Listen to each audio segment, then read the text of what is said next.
ನಮಸ್ಕಾರ ವೀಕ್ಷಕರೇ, ನಾನು Sujaya Raghunath. Welcome to my channel blue waves acupressure and auricular centre Bangalore. ಇವತ್ತಿನ ಟಾಪಿಕ್ಕು ಆಸ್ಟಿಯೋಆರ್ಥ್ರೈಟಿಸ್. ಈ ಕ್ರ್ಯಾಕಿಂಗ್ ಸೌಂಡು ನೀಯಲ್ಲಿ ಮತ್ತೆ ನೀ ಪೇನ್ ಜೊತೆ ಕ್ರ್ಯಾಕಿಂಗ್ ಸೌಂಡು ಇವೆರಡೂ ಕೂಡ ನಾನು ಮುಂಚೆನೆ ವಿಡಿಯೋ ಮಾಡಿದ್ದೀನಿ. ಇದರ ಲಿಂಕು ನಾನು ಡಿಸ್ಕ್ರಿಪ್ಷನ್ ಬಾಕ್ಸ್ ಅಲ್ಲಿ ಹಾಕಿರ್ತೀನಿ. ಪಾರ್ಟ್ 1, ಪಾರ್ಟ್ 2 ಇದರಲ್ಲಿ ಜನರಲ್ ಆಗಿರೋ ಸಿಂಪ್ಟಮ್ಸ್ ಬಗ್ಗೆ ನಾನು ಹೇಳಿದ್ದೀನಿ. ಈಗ ವೀಕ್ಷಕರೇ, ಇನ್ ಪರ್ಟಿಕ್ಯುಲರ್ ಈಗ ನೀ ಪೇನು ಇದೆ, ಸ್ವೆಲ್ಲಿಂಗು ಇದೆ, ಇದರ ಜೊತೆ ಸ್ವಲ್ಪ ಈ ಕಟ್ಕಟ ಅಂತ ಸೌಂಡು ಇದೆ.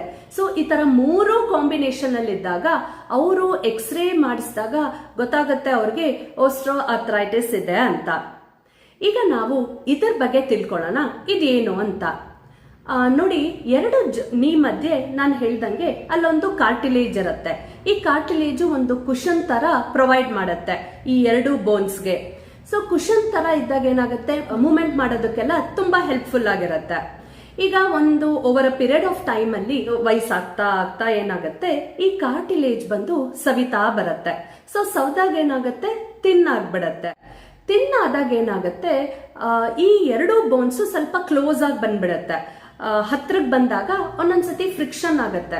ಫ್ರಿಕ್ಷನ್ ಆದಾಗ ಅಲ್ಲಿ ನಿಮ್ಗೆ ಪೇನು, ಸ್ವೆಲ್ಲಿಂಗು, ಕೆಲವ್ರಿಗೆ ಟೆಂಡರ್ನೆಸ್ಸು, ಇನ್ ಕೆಲವ್ರಿಗೆ ಆ ಜಾಗನ ಮುಟ್ಟಿದ್ರೆ ಸ್ವಲ್ಪ ಬಿಸಿಯಾಗಿರುತ್ತೆ, ರೆಡ್ನೆಸ್ಸು, ಈ ತರದೆಲ್ಲ ಸಿಂಪ್ಟಮ್ಸ್ ಅನ್ನು ಕಾಣಿಸ್ಕೊಳ್ಳುತ್ತೆ. ವೀಕ್ಷಕರೇ, ಇಲ್ಲಿ ಏನಾಗುತ್ತೆ, ಫುಲ್ ಜಾಯಿಂಟ್ ಅಲ್ಲಿ ಇನ್ಫ್ಲಮೇಷನ್ ಬಂದ್ಬಿಡತ್ತೆ. ಅಂದ್ರೆ ನೀ ಜಾಯಿಂಟ್ ಪೂರ್ತಿ ಏನಿದೆಯೋ ಈ ಪೂರ್ತಿ ಜಾಯಿಂಟ್ ಅಲ್ಲಿ ಇನ್ಫ್ಲಮೇಷನ್ ಆಗ್ಬಿಡತ್ತೆ. ಹಂಗಾಗಿ ನಿಮ್ಗೆ ಮಂಡಿ ಒಂಥರ ಊದ್ಕೊಂಡಂಗೆ ದಪ್ಪದಾಗೆ ಕಾಣಿಸುತ್ತೆ. ಈಗ ವೀಕ್ಷಕರೇ, ಈ ತರ ಇರೋದ್ರಿಂದ ಇವ್ರಿಗೆ ಲಾಂಗ್ ಟೈಮ್ ಅಲ್ಲಿ ಒಂದೇ ಪೊಸಿಷನ್ ಅಲ್ಲಿ ಕಾಲ್ ಇಟ್ಕೊಳ್ಳೋದಕ್ಕೆ ಕಷ್ಟ ಆಗತ್ತೆ. ಆಮೇಲೆ ಕೂತ್ಕೊಂಡಿರ್ತಾರಲ್ಲ, ಸಡನ್ ಆಗಿ ನಿಂತ್ಕೊಂಡು ಎದ್ದು ಓಡಾಡ್ಬೇಕು ಅಂದ್ರೆ ತುಂಬಾ ಪೇನ್ಫುಲ್ ಆಗಿರತ್ತೆ. ಹಿಂಗಾಗಿ ತುಂಬಾ ವಾಕ್ ಮಾಡೋದಕ್ಕಾಗಲ್ಲ, ಸ್ಟೆಪ್ಸ್ ಹತ್ತೋದಕ್ಕಾಗಲ್ಲ. ಇದಲ್ಲದೆ ವೀಕ್ಷಕರೇ, ಇವ್ರಿಗೆ ಸ್ಲೀಪ್ ಅಲ್ಲೂ ಡಿಸ್ಟರ್ಬೆನ್ಸ್ ಇರುತ್ತೆ. ಯಾಕೆ ಅಂದ್ರೆ ಒಂದೇ ಪೊಸಿಷನ್ ಅಲ್ಲಿ ಕಾಲ್ ಇಟ್ಕೊಂಡಿರ್ತಾರಲ್ಲ, ಸೊ ಅವಾಗ ಈ ಕಡೆ ಆ ಕಡೆ ಅವ್ರೇನಾದ್ರು ಮಲ್ಕೊಂಡಾಗ ತಿರುಗ್ದಾಗ ಕೂಡ ತುಂಬಾ ಪೇನ್ ಆಗತ್ತೆ ಈ ನೀ ಜಾಯಿಂಟ್ ಅಲ್ಲಿ.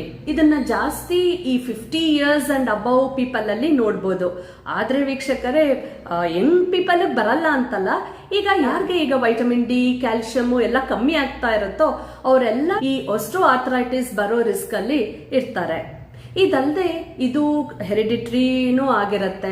ಆಮೇಲೆ ಈ ಓಲ್ಡ್ ಏಜ್ ಅಲ್ಲಂತೂ ಇದು ತುಂಬಾ ಕಾಮನ್. ಇದಲ್ಲದೆ ಒಬೇಸ್ ಇರೋರ್ಗೆ, ತುಂಬಾ ದಪ್ಪ ಇರೋರ್ಗೆ, ಆಮೇಲೆ ಯಾರಿಗೆ ಈ ಬೋನ್ ಡಿಫಾರ್ಮಿಟೀಸ್ ಆಗಿರತ್ತಲ್ಲ ಅಂತವರಲ್ಲೂ ಕೂಡ ನಾವು ಈ ಪ್ರಾಬ್ಲಮ್ ನ ತುಂಬಾ ನೋಡ್ಬೋದು. ಈಗ ವೀಕ್ಷಕರೇ, ನಾವು ಆಕ್ಯುಪ್ರೆಷರ್ ಅಲ್ಲಿ ಯಾರ್ಯಾರಿಗೆ ಆಸ್ಟಿಯೋಆರ್ಥ್ರೈಟಿಸ್ ಆಗಿದೆಯೋ ಯಾವ ಪಾಯಿಂಟ್ ಹಾಕೋಬೇಕು ಅಂತ ನೋಡೋಣ. ಈ ಪಾಯಿಂಟ್ ವೀಕ್ಷಕರೇ ನಮ್ಮ ಥಂಬ್ ಮೇಲಿದೆ ನೋಡಿ. ಥಂಬ್ ಈ ಜಾಯಿಂಟ್ ಇದೆ ಅಲ್ವಾ, ಈ ಫಸ್ಟ್ ಜಾಯಿಂಟ್ ಇಲ್ಲಿ, ಈ ಜಾಯಿಂಟ್ ಮಧ್ಯೆ ನಾವ್ ಈ ತರ ಲೈನ್ ಹಾಕಿದ್ರೆ ಸ್ವಲ್ಪ ಕೆಳಗಡೆ ಟುವರ್ಡ್ಸ್ ಈ ಇಂಡೆಕ್ಸ್ ಫಿಂಗರ್ ಈ ಪಾಯಿಂಟ್ ಬರುತ್ತೆ ಇಲ್ಲಿ. ಇದು ವೀಕ್ಷಕರೇ ಎರಡ್ ಕೈಲೂ ಇದೆ ಈ ಪಾಯಿಂಟ್. ಫಸ್ಟ್ ಈ ಪಾಯಿಂಟ್ ನಾವು ಸ್ಟಿಮ್ಯುಲೇಟ್ ಮಾಡಿ ಪೇಪರ್ ಟೇಪ್ ಮೇಲೆ ಬಿಯೋಲ್ ಮ್ಯಾಗ್ನೆಟ್ ನಾವು yellow colour part skin touch ಆಗೋ ತರ ಹಾಕೋಬೇಕು. ಇದು ವೀಕ್ಷಕರೇ ಸುಮಾರು 8 ರಿಂದ 10 ಗಂಟೆ ಕಾಲ ಪ್ರತಿದಿನ ನೀವು ಎರಡ್ ಕೈಗೂ ಮ್ಯಾಗ್ನೆಟ್ಸ್ ಹಾಕೋಬೇಕು. ಇದಲ್ಲದೆ ನೀವು ಸ್ವಲ್ಪ ವೆಯ್ಟ್ ನ ಮ್ಯಾನೇಜ್ ಮಾಡಬೇಕು. ಯಾಕೆ ಅಂತಂದ್ರೆ ನಮ್ಮ ಫುಲ್ ಬಾಡಿ ವೆಯ್ಟ್ ಈ ನೀ ಜಾಯಿಂಟ್, ಹಿಪ್ ಜಾಯಿಂಟ್ ಮೇಲೆ ಡಿಪೆಂಡ್ ಆಗತ್ತೆ. ಸೊ ಜಾಸ್ತಿ ನಾವು ಅದಕ್ಕೆ ಪ್ರೆಷರ್ ಕೊಟ್ರೆ ಅಲ್ಲಿ ಈ ತರ ಪ್ರಾಬ್ಲಮ್ಸ್ ಆಗೋ ಸಾಧ್ಯತೆಗಳಿರುತ್ತೆ.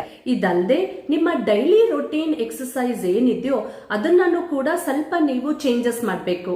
ಅಂದ್ರೆ ಒಂದೇ ತರ ಎಕ್ಸಸೈಸ್ ಕಂಟಿನ್ಯೂಸ್ ಆಗಿ ಮಾಡಬೇಡಿ. ಆಲ್ಟರ್ನೇಟ್ ಆಗಿ ಒಂದೊಂದ್ ದಿವಸ ಒಂದೊಂದ್ ತರ ಎಕ್ಸಸೈಸಸ್ ಮಾಡ್ಬೋದು. ಸ್ವಿಮ್ಮಿಂಗ್ ಆಡ್ ಆನ್ ಮಾಡ್ಬೋದು, ಯೋಗ ಆಡ್ ಮಾಡ್ಬೋದು. ಸೊ ಈ ತರ ನೀವು ನೋಡ್ಕೊಂಡು ಸ್ವಲ್ಪ ಚೇಂಜಸ್ ನ ಮಾಡ್ತಾ ಇರ್ಬೇಕು.